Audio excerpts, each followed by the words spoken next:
think one of my most favorite films in this entire decade is Mayalagam. Which one? Mayalagam. Yeah, these two. Oh my god, yeah. Hi guys, welcome back to Navdu talks. ఇప్పుడే నేను 72nd national awards movies అన్నిటిని చూశాను. I think ఎందుకో తెలుగు కొంచెం better అనిపించిందండి. Why because చాలా years తర్వాత తెలుగులో రావాల్సిన సినిమాకి కరెక్ట్గా అవార్డ్స్ వచ్చాయి అన్న ఫీలింగ్ వచ్చింది. అది పుష్ప 2 కావచ్చు, లేదంటే కమిటీ కుర్రోళ్ళు కావచ్చు, ఇలాంటివి చాలా బాగా అనిపించింది. కానీ ఎందుకో తెలియదు కానీ తమిళ వాళ్ళు చూసినప్పుడు చాలా కోపం వచ్చిందండి. ఆ మైజిగాన్ అదే సత్యం సుందరం అనే మూవీ ఉంటుంది. అది 3 hours movie, 2.5 hours, 2 hours 40 minutes movie.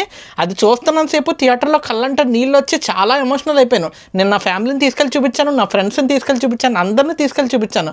అందరూ తరోగా ఎంజాయ్ చేశారు. ఆ సినిమా గురించి ఇప్పటికీ తెలుగు స్టేట్స్లో, తమిళ స్టేట్స్లో నాకు తెలియదు కానీ తెలుగు స్టేట్స్లో అడిగితే మాత్రం కంపల్సరీ అందరూ కూడా ఫీల్ గుడ్ మూవీ, మంచి ఎమోషనల్ మూవీ అని చెప్తారు. అంత అలాంటి సినిమాకి తమిళ్లో వచ్చేటప్పటికి, తమిళ లాంగ్వేజ్ నుంచి వచ్చేటప్పటికి అవార్డు రాలేదు. నాకు ఎప్పుడు ఈ నేషనల్ అవార్డ్స్లో ఇదే ప్రాబ్లం. ఒకసారి జై భీమ్ కూడా అలాగే చేశారు, జై భీమ్ కూడా రాలేదు.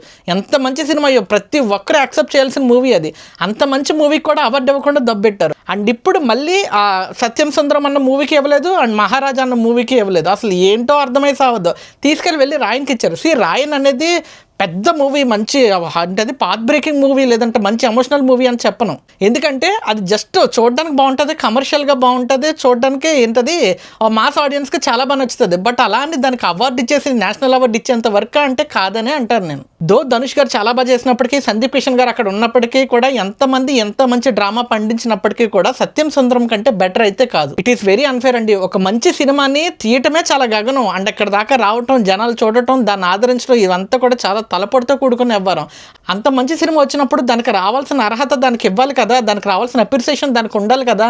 అంత మంచి మూవీకి ఇవ్వకుండా కమర్షియల్ మూవీస్కి ఇచ్చుకుంటూ వెళ్ళిపోతే ఇంకా ఫర్దర్గా ఎవడు మంచి సినిమాలు తీయడు. మంచి సినిమాలు తీసో ఎవరికి ఉపయోగం లేదనుకుంటారు. నాకైతే చూస్తున్నంతసేపు చాలా బాధ అనిపించిందండి. అర్రే, ఒక మంచి సినిమాకి అవార్డు ఇవ్వకుండా వదిలేశారని చెప్పి. కానీ కామెంట్స్లో చూస్తున్నప్పుడు చాలా హ్యాపీ అనిపించింది. మా మనసులో మా ఆత్మసంతృప్తికి మించిన అవార్డు ఇంకొకటి ఏదైనా ఉంటుందా అని చాలామంది మెసేజెస్ పెడుతుంటే చూస్తున్నప్పుడు చాలా బాగా అనిపించింది. పోన్లేరా బాబు, అట్లీస్ట్ మంచి సినిమాలను ప్రోత్సహించే ఆడియన్స్ కొంతమంది అయినా ఉన్నారు, ముఖ్యంగా తెలుగులో ఉన్నారు అని. I feel very bad about Satyam Sundaram movie. So నాకైతే చాలా బాధ అనిపించింది. మీకేదో అనిపించింది అనేది కామెంట్ చేయండి. అండ్ ఈ ఇయర్ వచ్చిన ఈ నేషనల్ అవార్డు లిస్టులో ఏది అన్ఫేర్ అని మీకు అనిపించింది అనేది కూడా కామెంట్ చేయండి. This is J signing off from Navdu talks. Thank you.